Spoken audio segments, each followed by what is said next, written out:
en la danza clásica, compañera inseparable de la música callada y de las obras de nuestro amado Rafael Heredia. Y una primicia, dentro de este primer ciclo, pero que no salga de este auditorio, es posible que alguna de las ponencias se vea acompañada de la música y de la danza ante las obras de Rafael Heredia. Preste mucha atención a este fragmento porque va de la mano de la ponencia de Antonio.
Sí, bueno, es que va a utilizar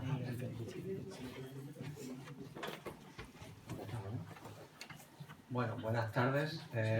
Es un placer para mí estar aquí. Muchas gracias por la invitación. Se la debo a Juan, se la debo también a Sebastián, que me sale de la exposición. Y bueno, a todos los que están detrás de esta exposición, pues les doy las gracias, ¿no? Yo me considero un pequeño, aunque sea de adopción, ¿no? Tengo un montón de años, ¿no? No sé si 29 años, ¿cuánto llevamos aquí? 29 años más o menos. He pasado por 2 centros, en Almenara también Juan de la Cierva, y me ha encantado también saber que tenemos un pasado común y ahora un presente común. Así que muchas gracias, Juan, por tu cariñosa presentación. Y bueno, también tengo que decirte que ha sido un acierto la elección de esta música, ¿no? Creo que nos sitúa muy bien en el tono de lo que yo quiero traeros esta tarde, ¿no? Y bueno, cuando he visto esa danza, ¿no? Pues me ha recordado algunos de los cuadros de Rafael, ¿no? Hay uno sobre todo especialmente que comentaremos después, que es Seducción Rosa, que se me ha venido a la mente enseguida. Y bueno, pues la música efectivamente pues, está compuesta de silencios y sonidos, ¿vale? Nosotros vamos a hablar de quizá el silencio que hay detrás de los sonidos y el silencio de la música o de cualquier manifestación artística, no solamente la música, ¿vale? Vamos a hablar un poco en general y en particular de la obra de Rafael, ¿no? Bueno, yo tengo que confesar que no soy experto en arte, ¿vale? Tampoco soy experto en la obra de Rafael. Mi confesión llega hasta el punto de decir que hasta hace mes y medio no conocía la obra de Rafael, ¿no? Y me parece, intuyo que no soy el único caso, en verdad. Conocen a Rafael, pero no conocen lo que hay detrás, ¿no? Todo el trabajo artístico que tiene detrás, ¿no? Y creo que a muchos nos ha dejado boquiabiertos, ¿no? Con esta exposición, ¿no? Así que a Sebastián, cuando me invitó, le puse la condición de que digo, pero yo no tengo que ver primero la exposición para saber si puedo aportar algo, ¿no? a la exposición, ¿no? O sea, puedo aportar algo en relación a esta obra, ¿no? Entonces, como me quedé maravillado, pues le dije que sí. Así que estoy encantado y satisfecho y muy a gusto con vosotros de aquí. Así que los que me conocéis sabéis que yo aquí no me siento demasiado cómodo. Me gusta más estar ahí, abajo, e interactuar con el público, lo sabéis, ¿no? Y voy a hacer una cosa que creo que poquísimas veces he hecho, que es leer. No voy a leer. Pero como no puedo traicionar mi propia naturaleza, ¿no? De filósofo práctico, ¿vale? De propiciar diálogos, ¿no? Con el público, ¿no? Con la ciudadanía, ¿no? Pues entonces vamos a hacer aquí algo quizás intermedio, que espero que os guste, lo que he pensado con todo el cariño, ¿no? Entonces yo voy a leer algo, son 5 partes las charlas, ¿eh? En cada parte pues voy a leer un poco para situarnos, ¿no? Situar la cuestión. Luego pues vamos a ver algunas obras que tienen que ver con lo que yo vaya diciendo. Y luego vamos a hacer algunos ejercicios filosóficos, contemplativos, ¿no? Meditativos quizás, ¿no? Etcétera, ¿no? Reflexivos, por supuesto, ¿no? Como corresponde.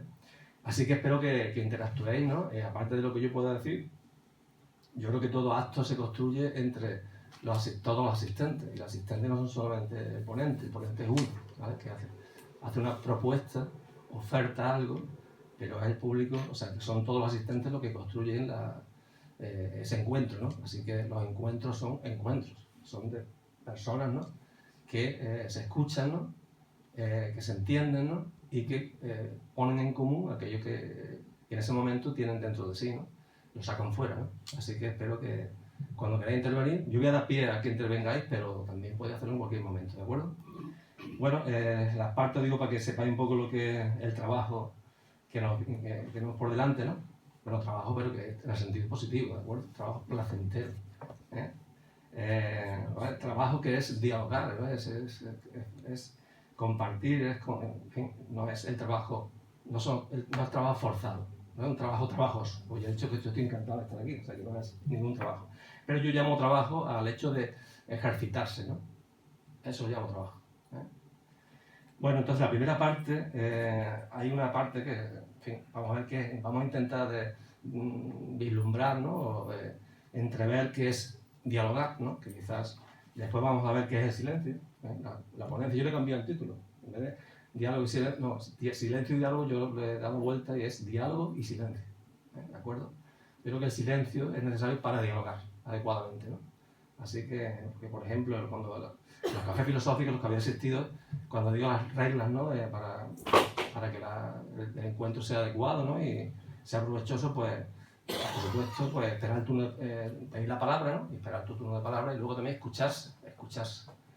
Y para escucharse es imprescindible que yo, mientras estoy atento a la otra persona que está hablando, yo me quite de en medio. Eso es muy importante. Si cuando yo estoy atento a lo que está diciendo, yo tengo que olvidarme de mí. No tengo que, si yo estoy pensando en lo que voy a decir después, o si estoy de acuerdo o no estoy de acuerdo con lo que está diciendo, si yo estoy proyectando mis juicios, ¿no? Sobre lo que se está diciendo, entonces no estoy escuchando. Yo primero escucho y luego ya. Entonces esa escucha supone, la base de cualquier diálogo, supone silencio. Hay que ser silencio de mí mismo, ¿no? De mi personalidad, ¿no? De mis deseos, de mis temores, ¿no? De mis expectativas. Así que también eso os lo pido a vosotros. Vamos a hacer un silencio, ¿eh? Y a ver, vamos a recibir lo que yo os pueda traer y luego pues yo estaré atento y abierto a recibir lo que vosotros podáis ofrecernos a todos, ¿no? Podáis ofrecer a todos. Bueno, entonces, vamos a ver qué es el diálogo, vamos a ver qué es el silencio, vamos a ver el silencio y el diálogo en la obra de arte. Luego ahí el último apartado, pues se llama la soledad sonora, porque sabéis que el título de la exposición se basa en una lira del cántico espiritual de San Juan de la Cruz, y luego la música callada, ¿de acuerdo? Y si da tiempo haremos quizás alguna práctica antes de... porque lo típico de estas ponencias es que luego podemos ver la exposición, ¿no? Podemos subir, entonces... En fin, espero que se vaya creando un ambiente receptivo, abierto a la obra de Rafael Heredia, ¿vale? Y que, lo que no habéis visto, que os encante tanto como a los que sí la hemos visto, ¿no? La hemos podido contemplar, ¿no? Bueno, empezamos, ya no me enrollo más. Perdona que tengo que usar varias gafas porque estoy en una edad difícil.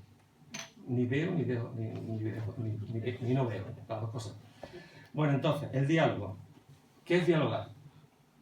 No hay cosa más demandada que el diálogo, menesterosos como estamos de entendimiento.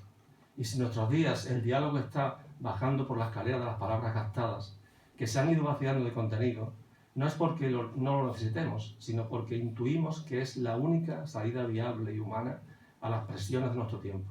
La presión ecológica, migratoria, bélica, la presión de los intereses dejados a sus anchas, el olvido de la búsqueda del bien y la verdad en la vida social, en la política, las desigualdades de un sistema ciego, un modo de vida que genera actitudes depredatorias, instrumentales, excluyentes, reduccionistas.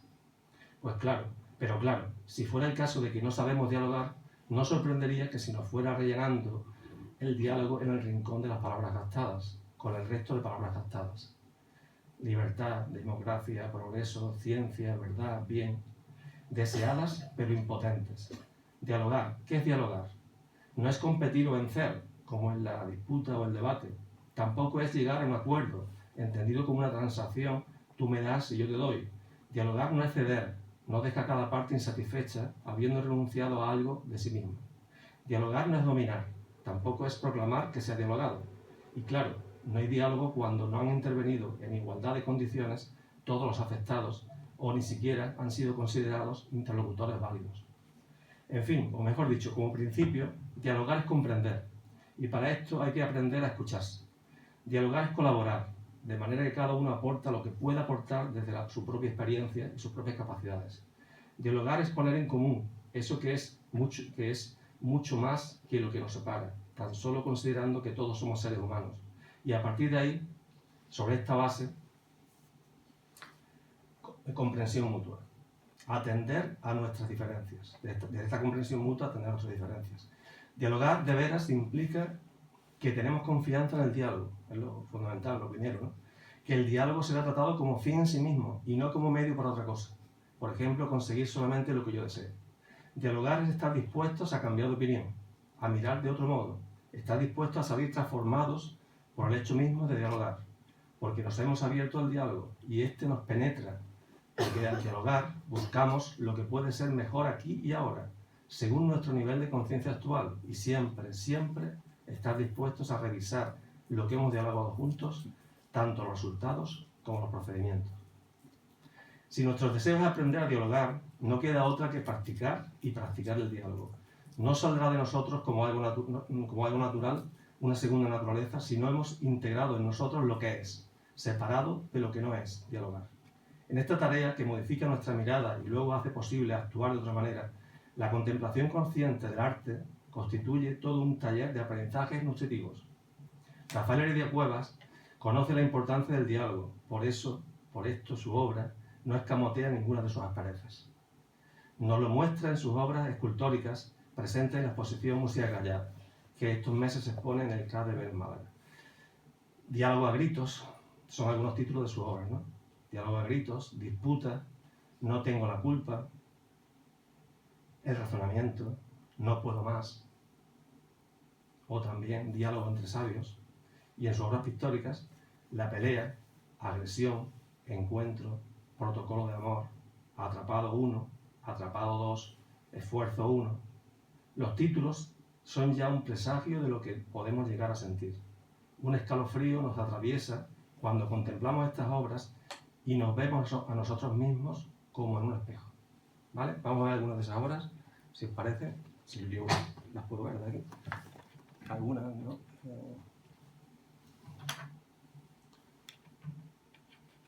A ver, ponemos algunos de los títulos que hemos visto. Por ejemplo, esta que me sale aquí. Esta es Esfuerzo 1 primero. ¿Vale? Que tiene que ver con otro que se llama Atrapado 1, que tiene una situación parecida. Esta es disputa. Disputa. Mira cómo está expresado aquí la disputa. Esta no.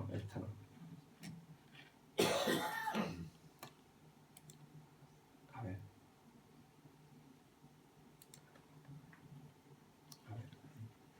No puedo más, el grito. Esta sí sería, en fin. Esto es tremendo, vamos.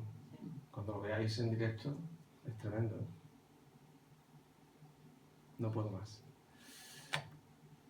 En fin, esto son cosas que hagamos el razonamiento también, disputa, esto creo que lo hemos visto. Siempre lo hemos visto.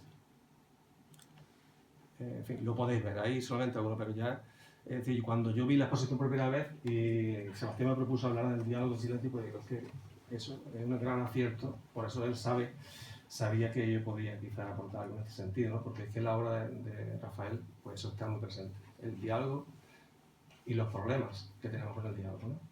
Bueno, como dije, íbamos a hacer algunos ejercicios, entonces planteo el primer ejercicio, ¿vale? Un ejercicio de tipo reflexivo, a ver, si queréis intervenir, ¿no? Un momento, brevemente, ¿no? Unos poquitos minutos, pensar situaciones en las cuales no os entendéis con alguien, pensar esas situaciones, ¿no? Pensar esos momentos. ¿Cómo os sentís? Cuando no consigo entenderme, que me entiendan, o los momentos en que sí conseguimos entendernos, ¿no? ¿Qué está pasando ahí? ¿Qué sentís? Cuando no me entiendo con alguien, ¿qué pasa dentro de mí? Impotencia. Impotencia. ¿Qué más? ¿Qué más sentimos? Frustración. ¿Qué más? Angustia. Angustia. ¿Qué más? Incomprensión. Bueno, claro, lo contrario. ¿Qué más? Más cosas. ¿Qué más sentimos cuando estoy tratando de entenderme, ¿no? Que se me entienda, ¿no? Que se me comprenda. Incomodidad. Incomodidad. Coraje. ¿Cómo? Coraje. Coraje también, ¿por qué? Porque no eres capaz Sí. de hacer. Rabia, como rabia, ¿no? Se refiere a rabia, claro. Impotencia, rabia, lo que decía Juan, ¿no? Efectivamente. Más sentimientos. Otra dimensión. Otra dimensión, aclara un poco. ¿Quién dice eso? ¿Quién Yo dice? lo digo. ¿Qué quiere decir con eso de otra dimensión? Pienso que cada uno tiene sus conocimientos, no tiene a la hora de expresarse. Claro. Y por circunstancias, con la persona que no ha sido capaz de. Sí, ves la distancia, ¿no? Distancia. Eso, ves la distancia, eso. Efectivamente, cuando no entendemos, nos vemos distantes, nos vemos separados, nos vemos diferentes, ¿no? Nos vemos que somos otros, ¿eh? Pero ahora vamos a hablar de la situación inversa. Cuando os sentís comprendidos, entendidos, cuando vosotros podéis entender a alguien, podéis comprenderlo, ¿qué está sucediendo ahí? ¿Ahí qué está sucediendo cuando eso ocurre? En ese encuentro humano en el que nos sentimos comprendidos. ¿Me comprenden o yo comprendo? ¿Qué sucede ahí? Felicidad. Felicidad. Reconocimiento. Reconocimiento. ¿Qué más? Armonía. Armonía. Fluidez. Fluidez. ¿Qué más? Unión. Unión. ¿Eh? ¿Veis? O sea, es tan humano lo de... O sea, es tan probablemente humano la necesidad que tenemos de que nos entiendan, de entender, de comprendernos, ¿no? Es tanta que cuando no sucede es una tragedia. Vamos, cada uno vive como puede, ¿no? ¿Eh? Y hay contextos en que sí son trágicas, ¿no? Y las consecuencias pueden ser trágicas, ¿no? Y lo contrario, porque lo que anhelamos es lo otro, es decir, lo que anhelamos es esa unión, esa armonía, esa integración, ¿no? O sea, realmente es amor. Cuando realmente comprendemos y nos sentimos comprendidos, eso lo podemos llamar sin pudor ninguno y con todas las palabras, ¿no? Con todas las palabras en mayúsculas, amor. Eso. Porque eso es lo que nos une. Amor significa unión, ¿eh? Es conciencia de unidad, no otra cosa. Luego hay muchas formas de amar y de amor, etc. Pero esencialmente es la conciencia de unidad. Y cuando eso lo tenemos, cuando eso lo palpamos, lo sentimos, pues entonces nos sentimos, ¿cómo nos sentimos? Así, ¿no? Como se dice, henchidos, ¿no? Y cuando nos falta, es un drama. Y ya sabéis los dramas que suceden en el mundo a diario cuando el diálogo falla. ¿Vale? Manolo Rincón y yo no nos entendíamos. Ahora mismo. No nos entendíamos. En el pasado no nos entendíamos. Sí, sí. Porque cada uno tenía un proyecto de ciudad. Claro. Por no dar más detalles, ¿no? Sí. Al cabo del tiempo ya nos entendemos. ¿Y el Y cambio que tú la puedes ver? conclusión, bueno, porque el tiempo ayuda a que haya entendimiento, porque nos relajamos de nuestros propósitos, quizá un poco egoístas, ¿no? Respeto. Sin compartir la opinión del otro, y eso el tiempo ayuda, ¿no? Claro. Entonces ahora nos entendemos y nos queremos. Voy a plantear esa cuestión, a ver, para todos. A ver, ¿es posible entendernos unos con otros, no? ¿Es posible que nos podamos entender aunque no estemos de acuerdo? ¿Eso es posible o no? Sí, claro. Porque muchas veces se confunden las dos cosas, se mezclan. Respeto. Respeto. Entonces, podemos entendernos aunque no estemos de acuerdo. Eso es una cosa fundamental para la convivencia. Fundamental. Para la convivencia, no sé, familiar, no sé, en el ámbito laboral, en la política, ¿de acuerdo? Entonces, entenderse no es estar de acuerdo en todo. Entenderse es que somos capaces de ver el fondo común, ¿no?, que nos une a todos, y desde ese fondo podemos ver las diferencias, las discrepancias. Pero no es lo mismo discrepar desde ese fondo común, aceptando e integrando ese fondo común, que discrepar como confrontación, ¿no?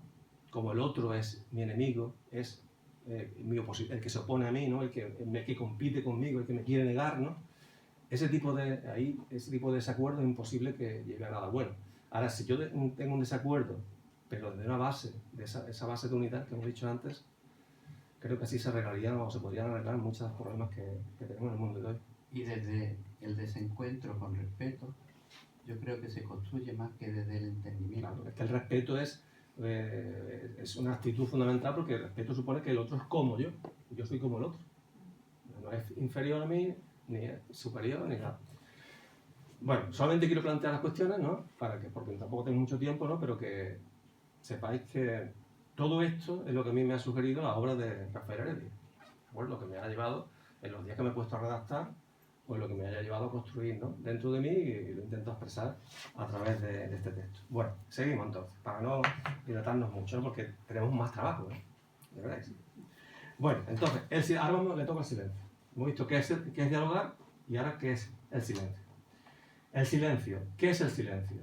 Conviene desbrozar entre las acepciones que se han ido diferenciando de la palabra silencio en el transcurso de las generaciones de hablantes. De lo contrario, no podríamos conectar con todo su potencial, tal como se manifiesta en la obra de arte, en la obra de Rafael Heredia Cuevas. Aunque él no se considera a sí mismo un artista. No sé si está por ahí Rafael, que me dijo que no era artista. Bueno. Lo cual le hace ser un artista aún mayor. Porque no hay artistas, sino obras de arte que el público y la historia así las consideran. Yo creo que aquí lo consideramos todos, Rafael, un gran artista. Diga lo que él diga. Rafael, diga lo que diga. No sé, es que no te veo. Mucha oscuridad. Estás por ahí. Diga lo que digas. Vale, pues bien, no hablamos del silencio como represión política o social, ni del silencio como ausencia de ruidos, del silencio de las noticias que no aparecen en las noticias, tampoco del silencio administrativo, ni del silencio sumiso o regido por el miedo. El silencio al que nos referimos, el más fundamental, es el silencio sin forma, que permanece detrás de cualquier expresión de la existencia, es decir, la esencia u origen de cualquier forma particular posible. También lo podemos llamar nada o vacío o oscuridad. Anaximandro de Mileto, allá por el siglo VI a.C., lo llamó apeiron, lo no determinado, lo no definido. Si queremos entender este mundo lleno de formas, todas diferentes y cambiantes, particulares, entonces su causa, su fuente, a su vez, no puede ser algo particular. El origen de las manifestaciones de este mundo ha de estar en algo sin forma definida, pero que puede llegar a expresarse en multitud de seres diferentes y cambiantes. De ahí que su diversidad sea inagotable, pues vendría de una fuente no determinada, pero abierta a todas las formas posibles. Sin necesidad de pensar en nada superior o trascendente, basta mirar el proceso creativo humano. ¿Cuántas combinaciones diferentes son posibles? Con unos pocos elementos de los diferentes alfabetos, hablados, escritos, musicales, conceptuales, etc. Pero de esto hablaremos después. El silencio. ¿Qué es el silencio? El silencio que siempre está presente, como la luna en sus diferentes fases.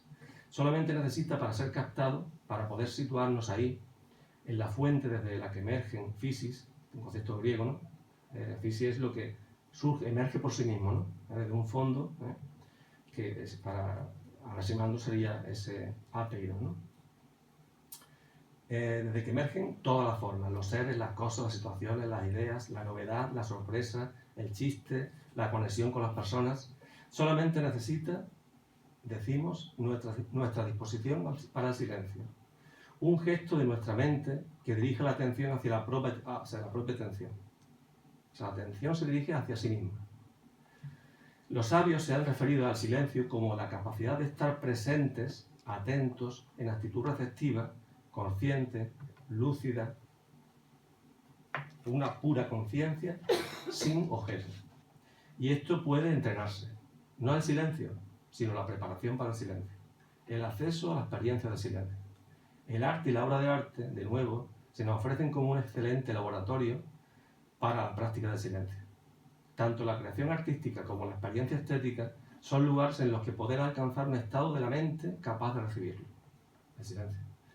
Sin tener que recluirnos en un monasterio, tan solo yendo a un museo, asistiendo a una representación teatral, escuchando música, en lugar de apagar los ruidos exteriores, cosa tantas veces imposible, de centrarnos en los ruidos interiores, mentales o emocionales, e ir hacia el centro mismo de nuestra propia capacidad de atención.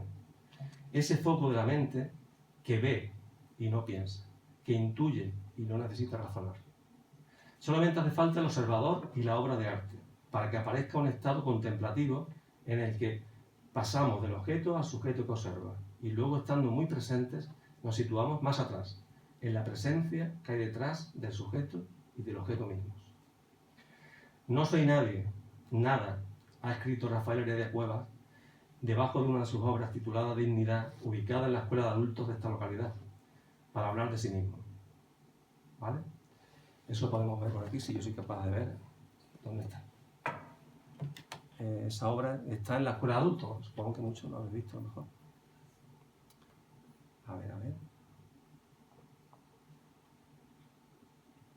Dignidad aquí. Vale, esta es la obra, ¿no? Y debajo tiene una cartela que hay un texto, parece, yo no he podido hablar con Rafael, pero parece que se refiere a sí mismo, ¿no? Entonces él dice eso, no soy nadie, nada. Y bueno, nosotros añadimos, desde ahí, desde esa nada, o no ser algo en particular, crea el artista. La creación es posible, todas las posibilidades abiertas, todos los mundos posibles. O sea, que está situado en esa nada, ese vacío, ese silencio, es lo que hace posible la creación. Así que el decir que no soy nada, creo que es una grandeza, ¿no?, que muestran los verdaderos artistas. No creerse que son, sino tener tanta humildad, tanta apertura, como para estar receptivos a ese silencio que te permite recibir, ¿no?, todo lo que tenga que ser recibido, ¿no?, la obra. Bueno, aquí tocaría, si tenéis alguna pregunta, por favor me la hacéis, alguna duda, porque esta parte era un poco quizás más rara, más extraña, ¿no? Hablar de un silencio que no es el silencio como ausencia de sonido, ¿no? Es otro nivel de silencio más profundo. Si tenéis alguna pregunta, si no, yo pensaba hacer una práctica.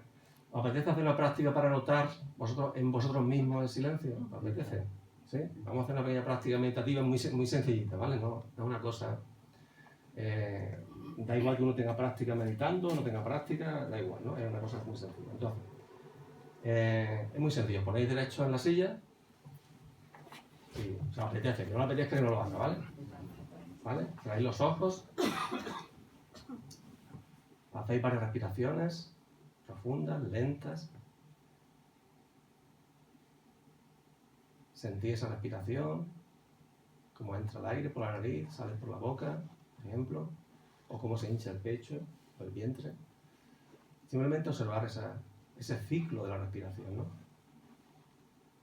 Si aparece alguna sensación molesta, alguna de postura, alguna incomodidad, pues cambiéis de postura un poco, os resituáis, ¿no?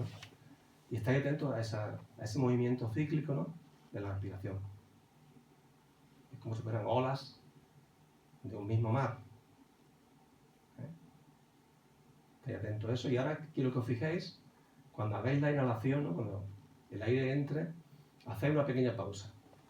Tomáis aire por la nariz y ahora retenéis un poquito la respiración. Hacéis una pequeña pausa. Y luego, poco a poco, dejáis que el aire se vaya soltando. Cuando acabe el proceso, el momento de la exhalación, de expulsar el aire, de nuevo hay otra pausa. Estar atento a esa pausa. Unos instantes. Luego dejar que la respiración se produzca de modo natural, no vaya a asfixiar. ¿Vale? Entonces, el ejercicio se trata de que vaya respirando consciente de vuestra respiración y que esté atento sobre todo al momento, a esa pausa. Inhalo, retengo y atento a esa pausa, atiendo a esa pausa. Ahí hay un silencio, una paz, una entrega, un vacío, una nada. Suelto el aire y atento de nuevo, atiendo de nuevo a esa pausa que hay al final de la exhalación. Eso lo hacéis varias veces. Atento a la pausa entre la inhalación y la exhalación.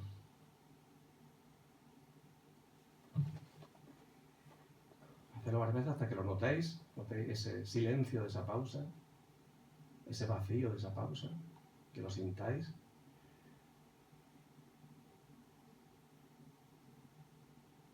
Y ya cuando quiera cada uno, a su ritmo, vais moviendo las manos, los pies, lo que sea, y finalmente abrís los ojos. Cada uno a su ritmo. Cuando notéis que lo hayáis sentido.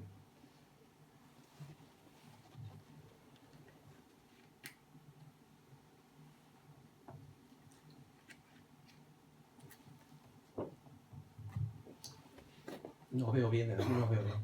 Hay mucha oscuridad. Pero os siento, os intuyo, ¿de acuerdo? Venga, bien, ¿habéis sentido la pausa? ¿Habéis sentido ese silencio ahí? ¿Lo habéis sentido?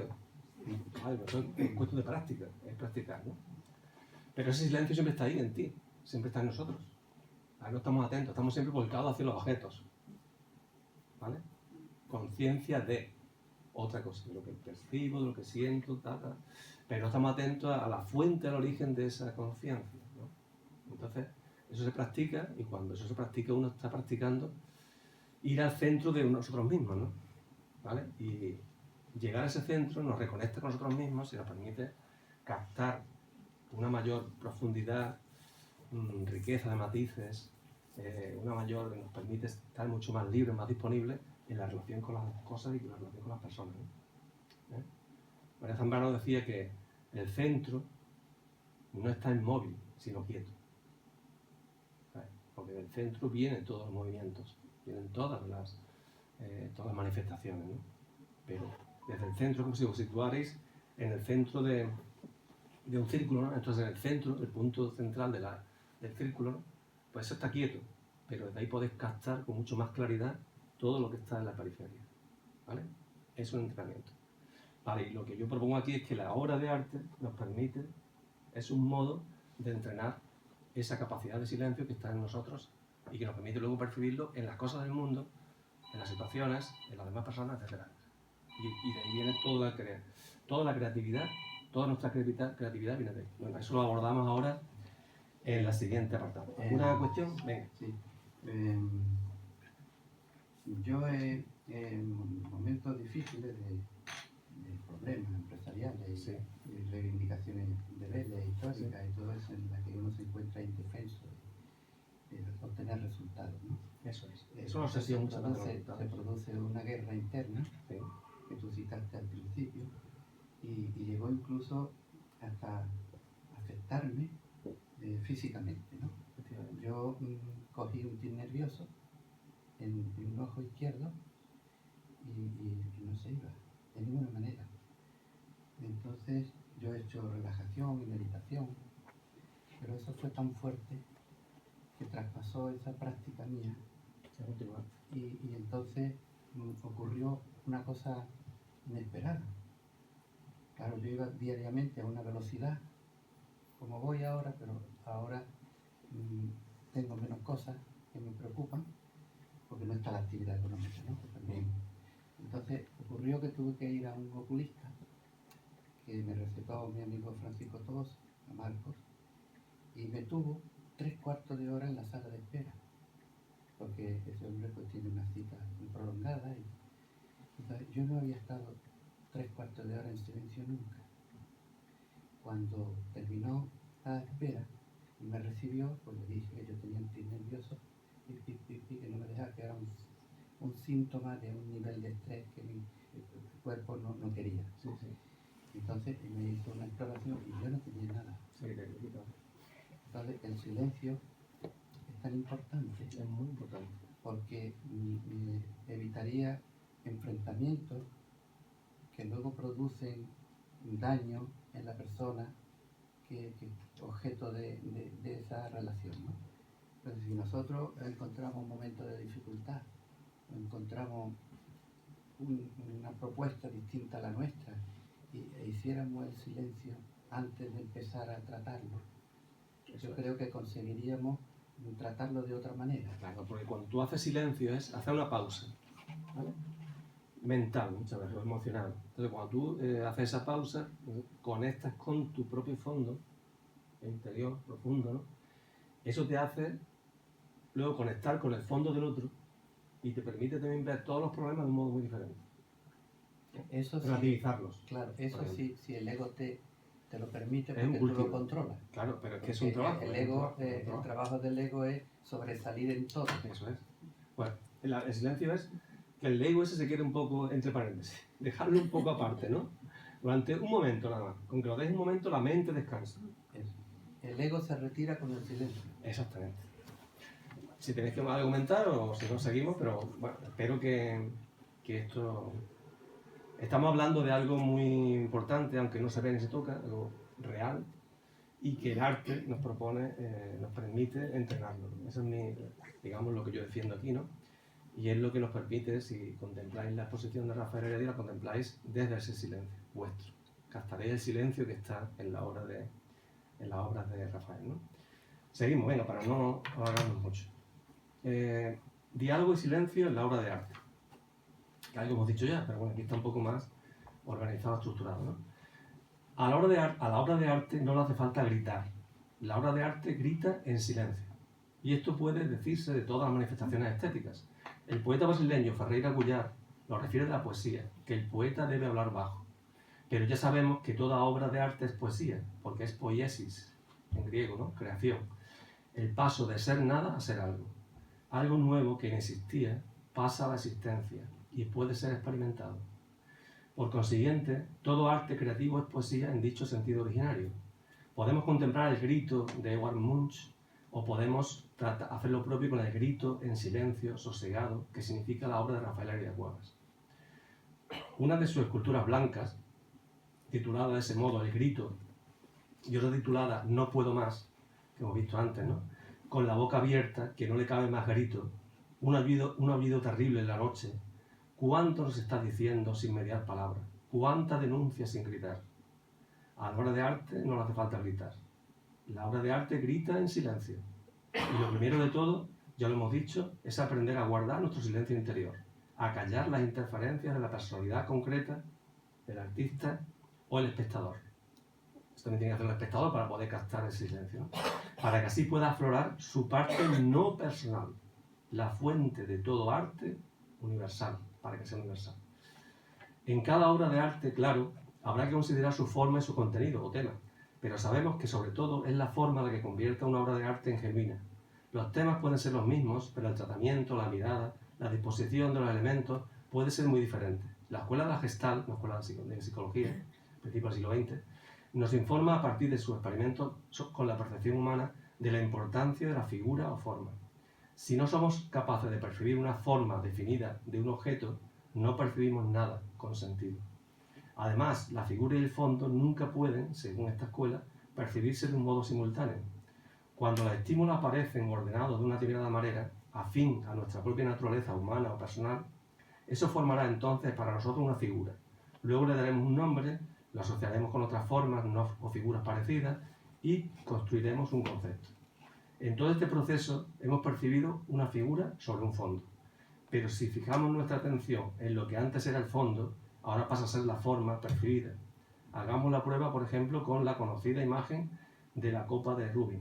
Esa que estaba por ahí. Eso lo conocéis, esto es muy famoso. Supongo que ahora lo habéis visto. Se pueden poner muchísimos ejemplos. A ver si lo localizo. Como es que está aquí, esto de otro orden diferente. Disculpad. A ver, ¿alguien la ve? La segunda línea, la segunda. Aquí, eso, gracias. Esto es, ¿no? Ya esto lo conocéis, ¿no? Es muy conocido, ¿no? Esto puede verse ahí. Si yo veo una copa, las dos caras son el fondo. Si yo me fijo, mi atención la pongo en las dos caras, pues la copa es el fondo, ¿vale?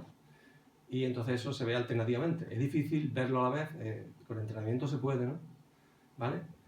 Y eso está presente en cualquier contemplación, cualquier percepción de objetos, ¿no? O de obras de arte y todo eso. Entonces eso es el fondo y la figura y el fondo, ¿vale? Depende de lo que pongamos nuestra atención. Si yo, por ejemplo, me fijo como una cámara, como el foco de una cámara, si yo pongo aquí el foco, pues entonces lo demás es fondo, ¿de acuerdo? Pero el artista puede dirigir ese foco hacia otro lugar del objeto, ¿no? Y hacer que eso sea la figura y el resto se convierte en fondo, ¿no? Vale, ese es el juego ese es el juego de la percepción humana y el juego que también se da en toda obra de arte, ¿no? Pero a lo que vamos es algo un poco diferente y algo que está detrás de todo eso, ¿no?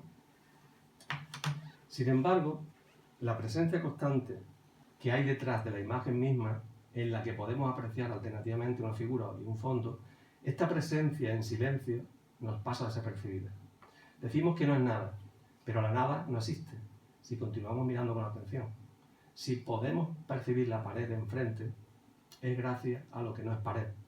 Y análogamente, si estoy sufriendo, puedo sentir dicho sufrimiento sobre la base de una profundidad aún mayor que no está sufriendo, que es puro goce o felicidad. De ahí que el sufrimiento pueda llegar a superarse, como sucede en el caso del duelo o un dolor, si no huimos de él o lo distraemos. De la misma manera entiendo el sentido de una cosa, una idea, una situación, sobre un fondo de entendimiento, situado en nuestra capacidad misma de entender, o inteligencia. Un lugar más profundo y esencial, si no sería imposible. Para el desarrollo de esta conciencia no particular, que algunos han llamado oceánica o cósmica o oceánica, que nos permitiría vivir de una manera más lúcida y consciente, más plena, de nuevo decimos que la contemplación de la obra de arte es un lugar privilegiado. Este no lugar en donde la obra de arte es capaz de conducirnos. Hay un silencio, una ausencia de formas, un vacío que la obra crea o nos ayuda a recrear.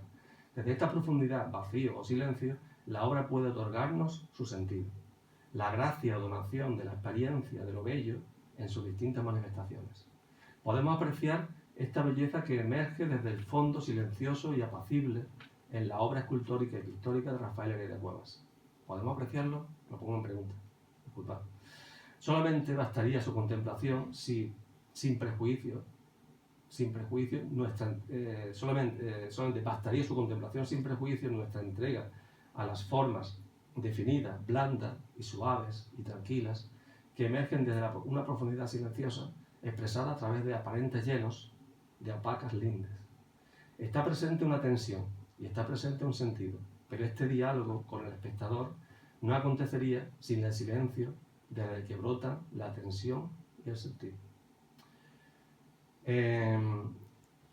Podemos ver otra obra, la que antes cité, una de las que más me gustan. A ver, La seducción rosa. Si la veis me lo decís. Seducción rosa, aquí. Esta, ¿vale? La seducción rosa.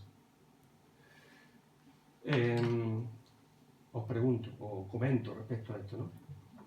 ¿Sería el mismo su sentido sin el fondo esponjoso y blando, sin las fronteras negras, sin el marco que sitúa a los personajes? Este sentido profundo que no vemos, lo sentimos, y no tiene por qué ser el sentido hacia el que nos dirige el título del cuadro, ¿no? Entonces, ahí veis, fondo y figura se ve, ¿no? Pero hay algo que, si estamos atentos a ello, hay algo más profundo que nos permite captar un sentido y una tensión en eso que ahí está sucediendo, ¿no? ¿Vale? Lo que permite que entendamos algo como figura y yo algo como fondo, ¿no? Entonces ese es el silencio que está detrás al que nos referimos, ¿vale? Entonces el marco, todo eso contribuye, el marco que sitúa muchas veces en sus obras Rafael, ¿no? Esos límites opacos o negros también, ¿no? ¿Vale? Esos son elementos que la obra pone a disposición nuestra, de nuestra percepción. Pero el sentido de eso está producido por una tensión, un silencio anterior. Cuando miro desde esa tensión o silencio, entonces la obra cobra toda su extensión, todas sus posibilidades. Bueno, no sé si queréis decir algo. Yo digo lo que a mí me sugiere.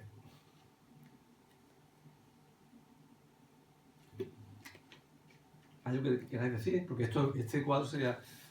Hay mucho en la exposición que tienen esta forma de presentarse y de producir nosotros esa conexión con el silencio que hace que la obra tenga sentido. ¿Alguna cosa? ¿Queréis comentar? ¿Lo veis? Un poco lo que estamos viendo, estamos diciendo. Pues venga, seguimos entonces.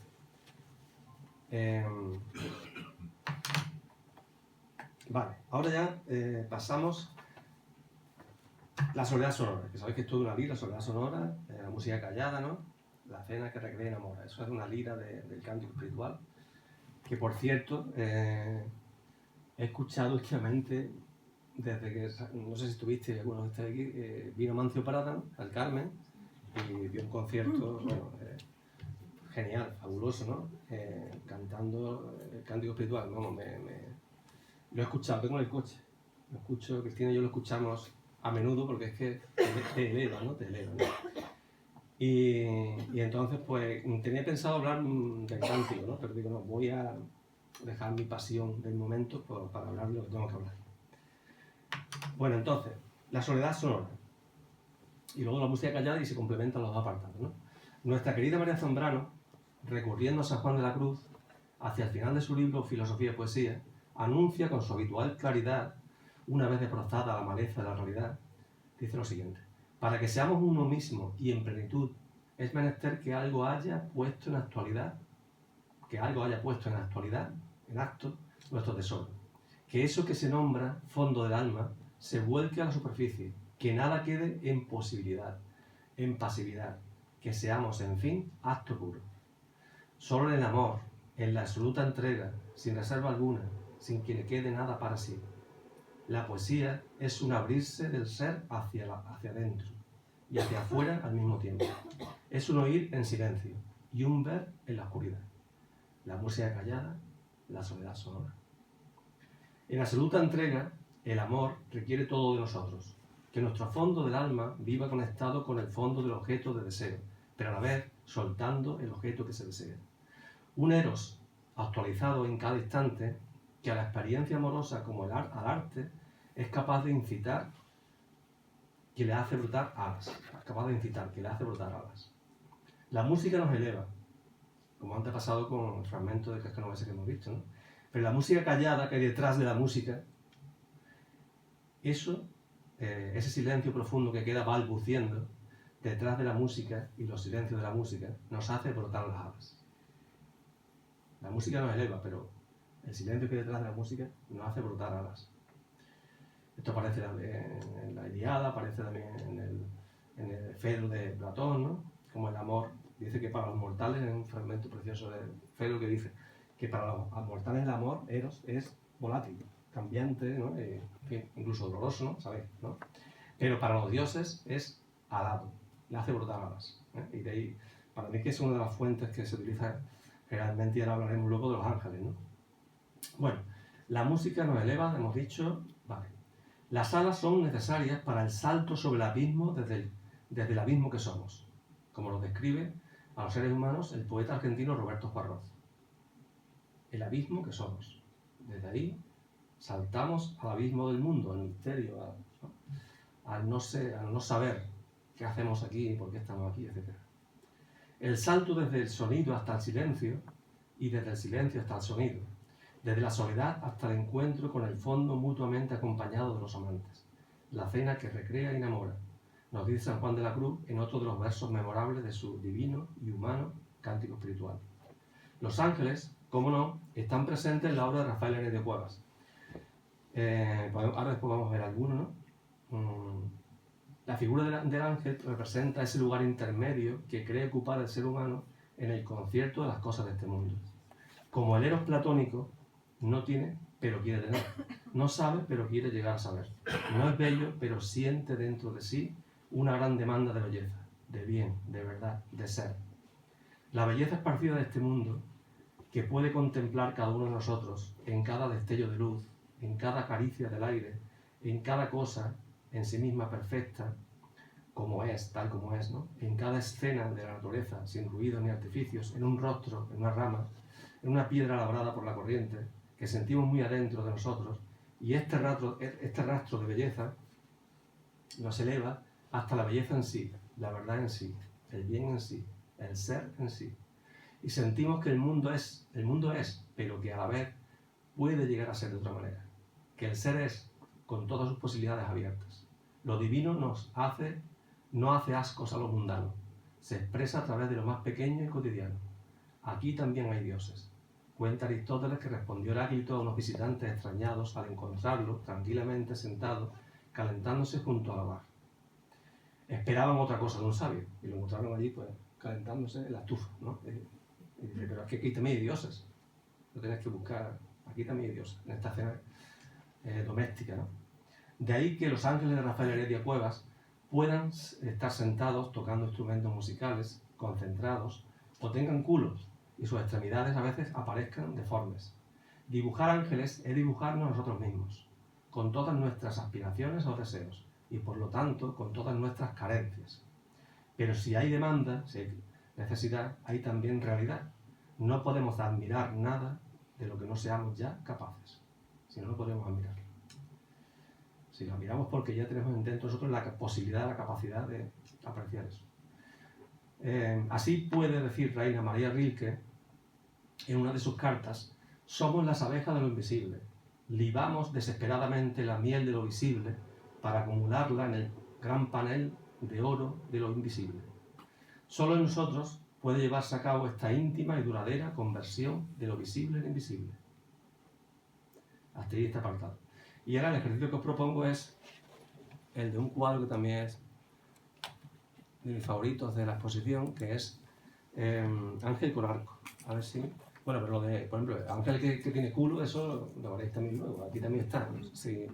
Ángel con arco, ahí. El segundo de arriba este. Vamos para abreviar un poco, ¿vale? Entonces, aquí hay un rasgo que quizás Sebastián decía que era un rasgo típico de la obra de Rafael, que era lo grotesco, ¿no? O lo deforme, o lo carente, o lo imperfecto. ¿Recuerdan? Un ángel, y veis que tiene un brazo aquí que parece como deforme, ¿no? ¿De acuerdo? Entonces, a raíz de esto, yo os planteo la siguiente reflexión, ¿no? A ver, os planteo la cuestión siguiente. La obra de arte plantea también lo grotesco, plantea también lo deforme, plantea también lo aparentemente carente, lo aparentemente en fin, necesitado, etc. Pero yo os pregunto ahora ya filosóficamente, para reflexionar juntos, ¿realmente hay defectos? ¿Los defectos existen en sí mismos? Incluso podemos hablar de los errores, pero bueno, vamos a quedar solamente con los defectos. ¿Hay defectos de verdad? Hablamos continuamente, estamos hablando de defectos, ¿no? Esto les falta no sé qué para hacer no sé cuánto, si utilizamos en nuestra vida cotidiana, suponemos que hay defectos. Este alumno no sabe tanto como debería saber, ¿no? Yo me siento mal conmigo mismo porque no alcanzo. Claro, en nuestra consideración habitual, ¿no? Hay defectos, pero en sí mismos, ¿los defectos tienen realidad? Es mi pregunta. Para que un defecto sea posible, para que algo sea defectuoso, ¿qué tiene que suceder? Que salga del canon. Efectivamente. Eso es. Efectivamente, esa es la clave. No hay defecto si no hay comparación. Y comparación con un modelo, un canon, ¿no? O con aquello que deseamos, o nos gustaría que fuese, o la idea que yo me he hecho de algo. Entonces, si lo comparamos, entonces hay defectos. Pero si lo miramos en sí mismo, nada es defectuoso. Puesto que si es perfecto. Es real, si es real. Y si es real, está ahí y lo único que puede hacer es apreciarlo. Esto es una enseñanza, un principio de sabiduría que poco a poco pues vamos adquiriéndonos, pero no hace falta pararse a mirarlo. Estamos siempre hablando de defectos, comparándonos unos con otros, ¿no? Y poniéndonos notas, ¿no? Yo soy profesor, ¿no? He sido profesor, y este no llega aquí, no sabe, no, es que no puede, no sé qué, no sé. Siempre estamos así, ¿no? Hasta que te vas dando cuenta que eso es irreal, ¿vale? Por un niño, por ejemplo, que se suspende, en lo que le pedimos, de ciertos cánones, ¿no? De la educación reglada, ¿no? Luego el tío, pues es maravilloso en las relaciones con sus compañeros, en las relaciones públicas, o en el deporte, o en lo artístico. Entonces, esta es la cuestión, ¿no? Que al clasificar como defectuoso algo nos estamos cargando, nos estamos limitando, estamos faltando a su realidad, no estamos apreciando su valor propio. Pensar, por ejemplo, yo qué sé, me vino a la mente el caso de niños y niñas que tenían, por ejemplo, síndrome de Down, por ejemplo, ¿no? Lo que pasaba en otras épocas, pensar cómo se trataba a esos niños en otras épocas. Pero eso Y sin embargo, lo que se ha demostrado luego con la experiencia, y viendo de otra manera diferente, lo que pueden dar de sí, lo que son, ¿no? Son seres. Pero esa Dime. falta de perfección o defecto es por el canon impuesto. Efectivamente, es lo que estoy diciendo, exactamente. O sea, no hay defectos. El defecto es en cuanto viene por el contraste, por comparación con un canon, que suponemos artificialmente, convencionalmente, que es lo que debe ser. Eso quiero decir. Un niño es perfecto como es. Un animal es perfecto como es. ¿Vale? La caca de un mulo, lo digo porque ahora me he acordado que hay unos pueblos que se quejan de que hay... Es perfecto. Es perfecta. Y si tú quieres vivir en un pueblo, pues allí hay caca de mulo. No sé, me seguís, ¿no? Lo que quiero decir, Y ¿no? esa imperfección impuesta por los cánones produce problemas, ansiedad, sufrimiento. ansiedad, sufrimiento. Efectivamente. Por ejemplo, en la práctica con alumnos de 16 años Claro. de PCPI, que ya no tienen solución. Ellos mismos Es ya se lo salir, creen eso. Ellos mismos se lo creen ya. Y sus padres También se lo creen. entienden. Y muchos profesores también entienden que esos niños son imperfectos, que no tienen remedio. Y se sienten mal los Y padres. la sociedad, porque el niño no nació imperfecto. La imperfección ha sido de la sociedad, de la familia, de los docentes, del canon.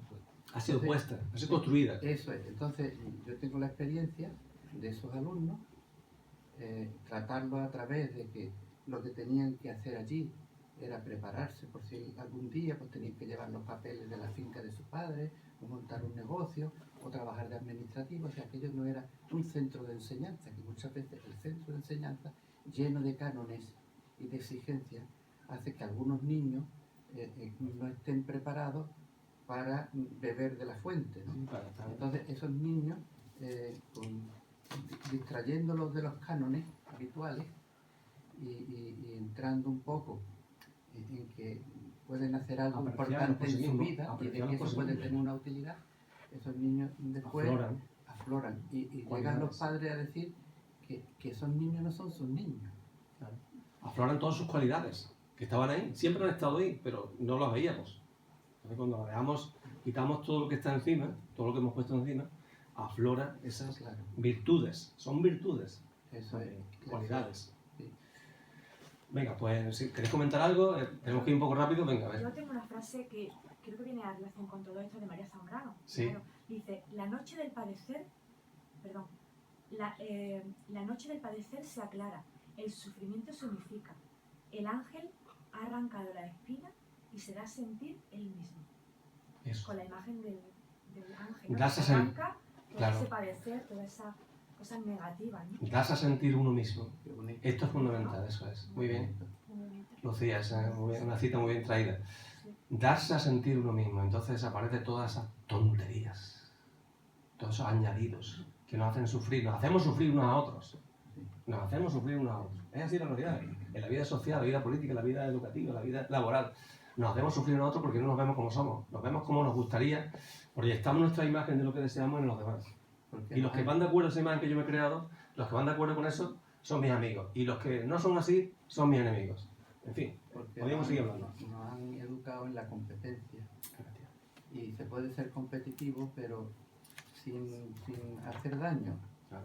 Competitivo con uno mismo. Efectivamente, sí. O sea, competitivo en el sentido, la palabra competitivo ya está muy cargada negativamente, ¿no? Pero, es decir, que cada uno desarrolle todo lo que es capaz de desarrollar. Ya está. Cada uno tiene unas cualidades, ¿no? Y entonces desarrollarlas. Y la educación debería permitir y favorecer eso, que cada uno pueda desarrollar todo lo que tiene dentro. Sacar todo lo que tiene dentro. Y eso es una educación para mí mucho más, en fin, humana, ¿no? Humana y en fin, deseable, ¿no? ¿Seguimos? Para no alargar mucho, ¿estáis bien o no? ¿Sentís bien? ¿Va bien todo? Bueno, me alegro. Queda un apartado más, ¿vale? Así que ya, y hacemos una última ejercicio contemplativo de obras de Rafael. Y, Sí, yo quería sí, comentar venga, dime. un poquillo tímido, pero Sí. Wabi Sabi. ¿Cómo? Wabi Sabi, ¿Qué es? No sé lo que es. la belleza de la imperfección. Ah, Es una filosofía japonesa. verdad, sí, sí. Bueno, alguna vez cuando Sí. estabas hablando me he acordado y Sí, me efectivamente. sirve porque digo, si yo estaba hablando de lo que yo pienso mucho. Claro.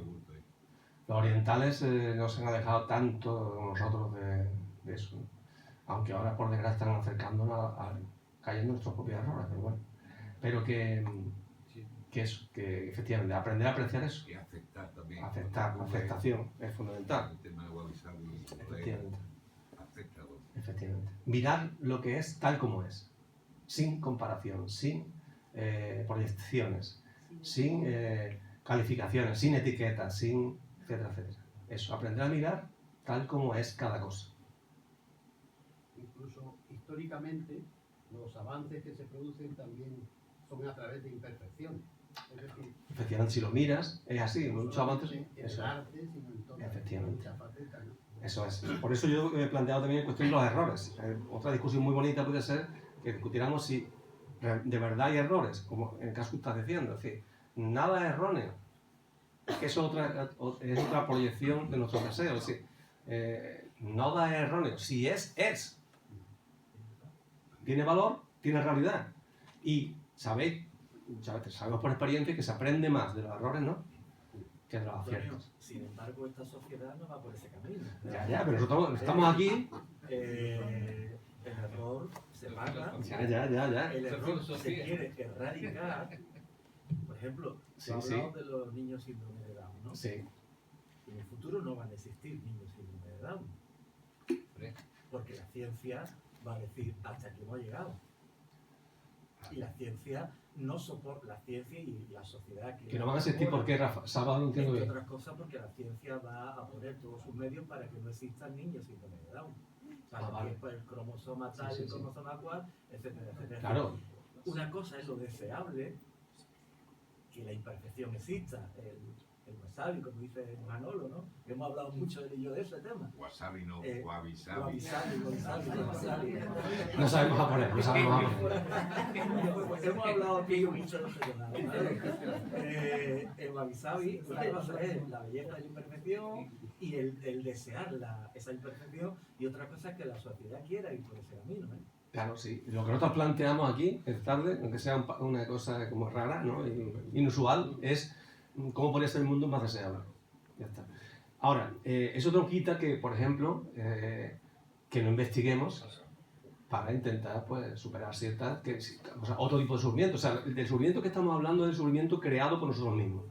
Que una persona tiene, por ejemplo, nace con una carencia, ¿no? También eso es la palabra que pone entre comillas, ¿no? Es decir, si, por ejemplo, una persona que es ciega, pues bueno, pues entonces sí, es una persona totalmente con su valor propio y puede hacer muchas más cosas y desarrolla otro sentido, o sea, pero claro, eso no quiere decir que no ve, sí que hay que aceptar también que no ve. Entonces, si la ciencia investiga en ese sentido... Estamos tú y yo Claro. muy de acuerdo en no ver.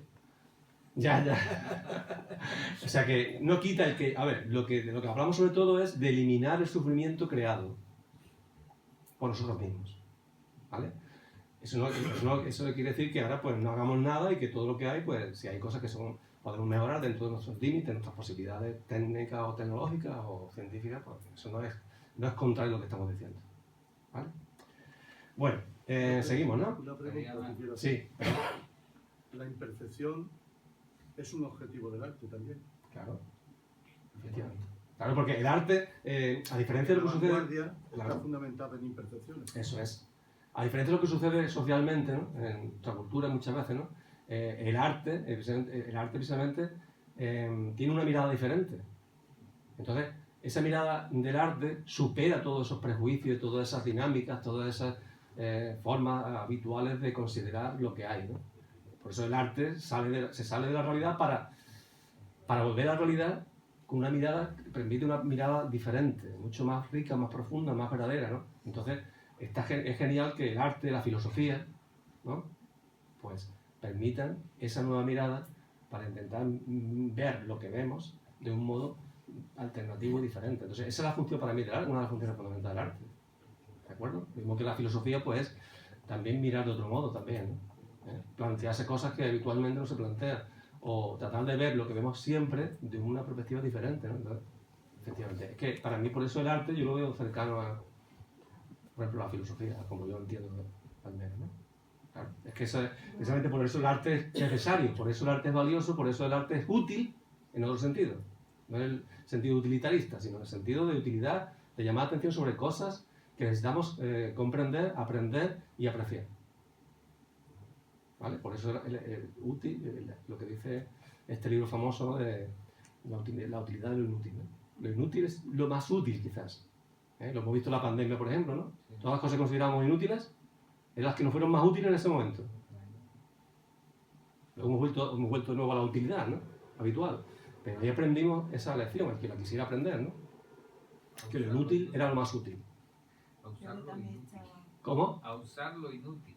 A usar y ver el valor de lo inútil, Efectivamente. que nos permitía vivir y sobrevivir. Nos permitió sobrevivir. La cultura, la música, el tener diálogos más profundos con las personas que no veíamos a menudo, ¿no? O sea, el que quiera aprender.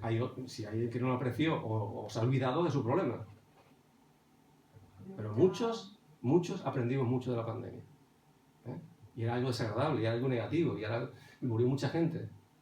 Pero aprovechar eso para crecer, ¿no? Para desarrollarnos, ¿no? En vez de para hundirnos, etcétera. Bueno, seguimos, ¿no? Para que no quiero que sea demasiado largo, me encanta, a mí es todo lo que me encanta Yo quería discutir. resaltar un momentillo lo del arte del kintsugi, ¿no? De resaltar la imperfección. Sí, eso que han dicho, sí. No, me ha dicho Es otra cosa. Otra cosa, otra. Sí. Ese es el cacharro de porcelana ya, que sí. se te rompe y, Sí. y lo pega Con oro, ¿no? con oro y entonces resulta más valioso que antes de que se rompiese. Efectivamente. Resaltar también la imperfección convertida en perfección. ¿no? Claro. Hay un verso de Juan Roth, que es un poeta que me gusta mucho, que dice como lo imperfecto es la forma, que la perfección, es que no me acuerdo bien de exactamente cómo dice, pero que lo imperfecto no es más que la forma que la perfección ha adoptado para poder ser amada. Lo imperfecto es la forma que la perfección ha adoptado para poder ser amada. Parece genial. Bueno, seguimos, ¿no? ¿Alguna cosa más? ¿Os quedéis con las ganas? Hombre, yo es que por vosotros, que estamos a gusto, yo puedo estar aquí. Esto es una práctica filosófica muy necesaria.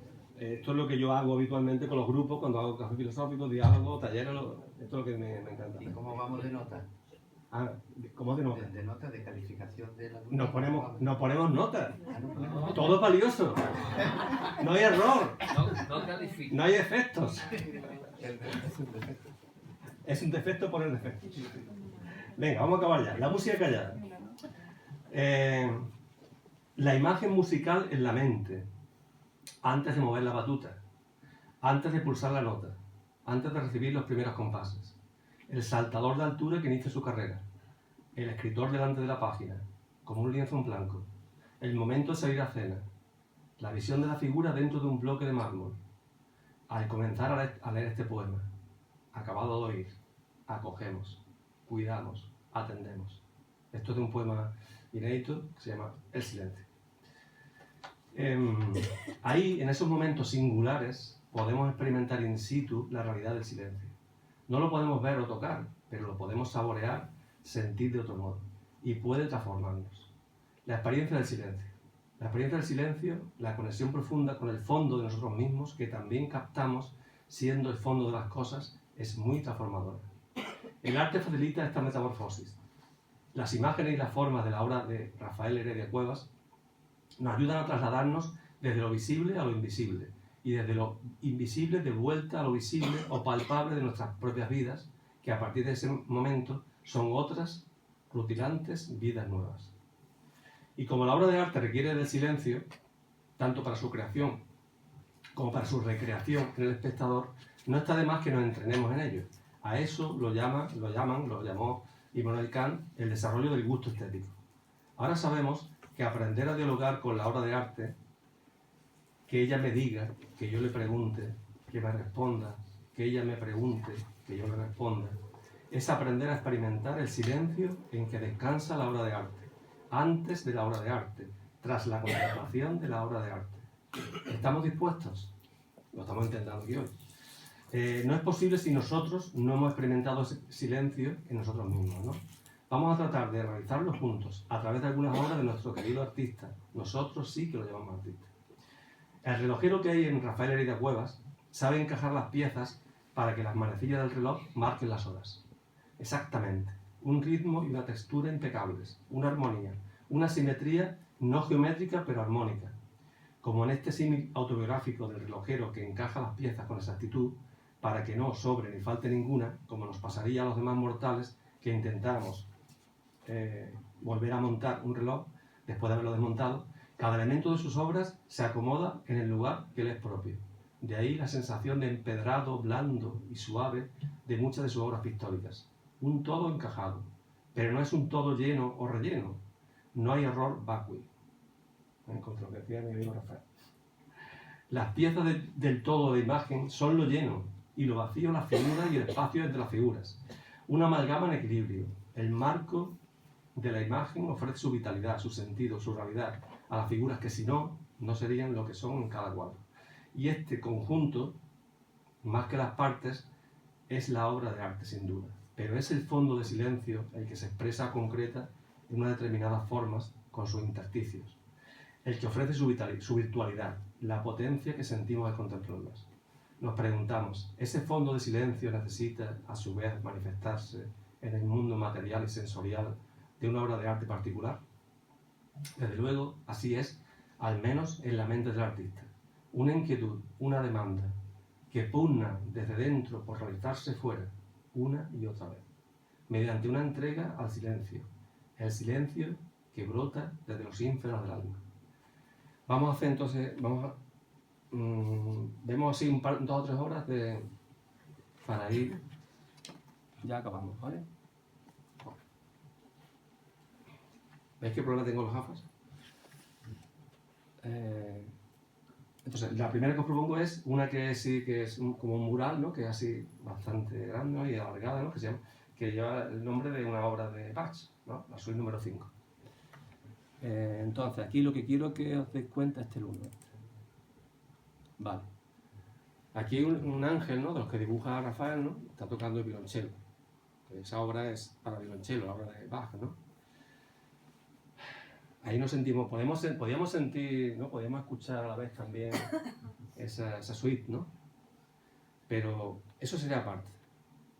Vamos a escuchar la música callada que toca el ángel. Vamos a tratar de escucharla.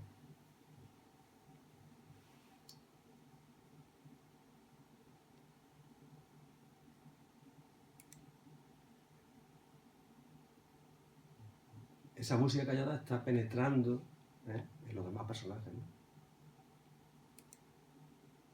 Esto son fotos distintas de la secuencia de la obra, ¿no? Esa música está irradiando a los personajes, ¿no? ¿Vale? El ángel rasga las cuerdas del violonchelo y su música callada irradia a todos los demás personajes, así como a nosotros. ¿Podemos sentirlo? Lo que hemos intentado hacer. Podemos también contemplar la obra pictórica titulada El arado. A ver, ayudadme, ¿vale? A encontrarla. ¿Dónde está? El arado. ¿La veis? La segunda fila, la segunda a la derecha. Segunda Aquí. Esa. Esa, muchas gracias. Esta. Esa. ¿Qué sincronía? ¿Qué conjunción entre los dos seres humanos trabajando al unísono? No hay espacio para el conflicto, el diálogo, lo llena todo. Dialogan sin hablar. ¿Lo estamos sintiendo?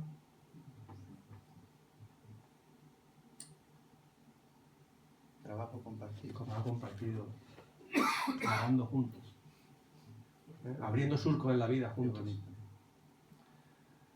Si hablamos de diálogo, ahí hay diálogo, porque hay silencio, ¿verdad? Otra que podemos ver, el sacrificio infinito, está genial. El sacrificio infinito. Venga, ayúdame. El sacrificio infinito, ¿lo ves? La última, segunda a la izquierda. Bueno, a tu derecha. Al contrario. Al contrario. Aquí. Ay, Vale, ahí lo tenéis. Esta es maravillosa, ¿no? Maravillosa. El sacrificio infinito.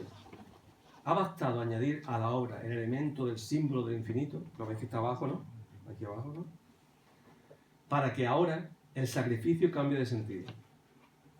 ¿Por qué es un sacrificio infinito? ¿Lo sentimos en nuestras carnes? Por esos elementos tan sencillos, ¿no? El sacrificio, eso sí lo conocemos, pero infinito. El sacrificio infinito. No sé, es que yo no soy capaz de expresar todo lo que me sugiere. Claro. Solamente sentir con el cuadro ese que hay sacrificios en el ser humano, en la vida humana, infinitos, ¿no? durante toda la vida. Que duran toda la vida, todas las vidas. Solamente ese detalle que ha puesto ahí Rafael, porque bueno, en fin, no quiero dar ningún significado particular personal mío, ¿no? Pero sacrificio infinito. Y ya para acabar, en las culturas Cervantes, Adviento, bueno, podemos ver varios. Vamos a ver, por ejemplo, de Cervantes, una de ellas, ¿no? Pero hay muchas culturas que son de ese modo. Cervantes, ¿la veis? Aquí está. La he pillado, esta vez soy más rápido. Vale. Esta hay otra escultura que también, por ejemplo, esta de aquí, también ocurre. Dale la vuelta un poco para que lo vean. Esta de aquí, ¿veis? También. Rafael aquí utiliza el mismo estrategia estética, ¿no? Para producir ese silencio, ¿no? Entonces, en las esculturas, por ejemplo, Cervantes, Adviento, la Musa de Picasso, por ejemplo, el autor nos muestra el vacío silencio de formas que aún no han emergido y nos pide que seamos nosotros quienes construyamos o formemos la otra mitad. Esa otra mitad está ahí, sin todavía estar ahí. A mí esto me parece una idea genial, Rafael, el que nos pida que nosotros construyamos la figura completa. Y ahora que alguien llame deforme eso. En fin, la contemplación del arte, de la belleza, no se puede expresar con palabras, ¿no? Es sentirla, ¿no? Entonces, luego hay un apartado último, pero que no lo vamos a utilizar porque esto es una práctica para el que le interese que me lo pide, yo se lo paso, ¿eh? Es una preparación, o sea, una práctica que para practicar habitualmente, ¿no? En la vida cotidiana y también un poco pues como práctica más formal, ¿no? Para yo aprender a abrirme, a prepararme, a ser capaz de recibir, de estar receptivo al silencio, ¿vale? No lo voy a leer para... Me la pasa y el que quiera pues me lo dice, o a Salvador la difundimos. El que quiera, ¿no? Pero bueno, la puedo leer si queréis, la puedo leer y así ya sabéis de lo que va, ¿no? Y sabéis si os interesa o no os interesa, ¿no? ¿Vale? Bueno, la preparación para el silencio, porque el silencio ya está siempre, ¿vale? Detrás de todo lo que existe hay silencio. La cuestión es que seamos capaces de captar eso, ¿no? Por eso se habla de una práctica para preparar el silencio, ¿no? El sabio Antonio Blay Foncuberta, que supongo que algunos conoceréis, ¿no? Nos ofrece estas dos vías complementarias para poder andar en esta experiencia humana de la atención pura sin objeto. Diríamos, esta escucha del ser, que nos conecta directamente con el silencio que siempre está presente en nosotros, en el fondo de nosotros, o más bien, el silencio en el que siempre estamos, pues todo lo que somos emerge del silencio. Las dos prácticas, la primera es esta, en la vida cotidiana, ¿no? Podemos hacerlo mientras hacemos tareas, podemos hacerlo en nuestra vida cotidiana, ¿no? Simplemente parar un instante la actividad que estemos realizando, cerrar los ojos, respirar conscientemente, soltar el aire despacio y conectar con nosotros mismos, en nuestro interior, dejando todo pensamiento, toda emoción, toda sensación, todo eso en suspenso. Unos segundos de desconexión de lo de fuera y de conexión con lo de dentro, sin objeto, sin propósito alguno. Simplemente cuando estamos haciendo algo, andando, haciendo una cosa, una pequeña parada. Cerramos los ojos, respiramos y hacemos como una parada, un paréntesis, ¿no?, en la actividad. Eso nos ayuda, si lo practicamos, a menos de simplemente unos segundos, nos ayuda a conectarnos con nosotros mismos, el fondo de nosotros mismos, ¿no? Y ya una práctica más formal sería durante unos pocos minutos al día, por ejemplo, que se puede ir poco a poco alargando, ¿no?, en un lugar tranquilo, una postura cómoda, cerrar los ojos, realizar varias respiraciones, centrarse en esa presencia, ser consciente de nuestras capacidades de ser conscientes. Ser conscientes de, o sea, atender a la atención, ¿no?, sin objeto. Las anteriores pausas durante la acción cotidiana nos ayudarán a ir ahondando en esa conciencia sin objeto. Y a su vez, esta práctica más formal retroalimentará nuestra capacidad de silencio durante esas pausas diarias. Y permanecer ahí, presentes, estar simplemente ahí, enfocados, en esa amplitud, ese vacío, esa oscuridad o silencio, que se abre en nuestra mente sin más, receptivos, abiertos a la presencia activa de uno mismo. Todo yo positivamente presente en el silencio. Al finalizar, respirar profundamente, tomando conciencia física de uno mismo, progresivamente y abrir los ojos. Ahora quizás estamos mejor preparados para apreciar la exposición de Rafael Heredia Cuevas titulada Música Callada. Vayamos directamente a ella, si os parece, los que quieran, los que no la conozcan, ¿no? Vayamos directamente a ella abiertos, receptivos, despiertos, desde lo profundo de nosotros mismos. Muchas gracias. Vale.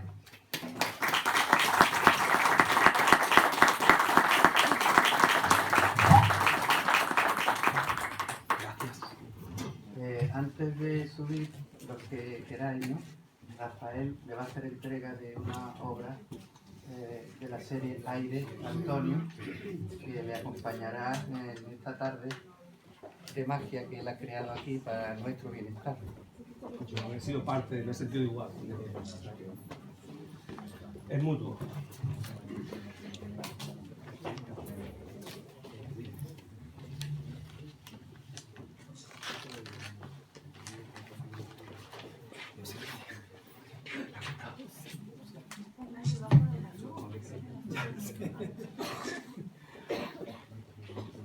Bueno, esto es un guerrero que además tiene una parte de silencio también. Es un poquito cerrado. Gracias a todos.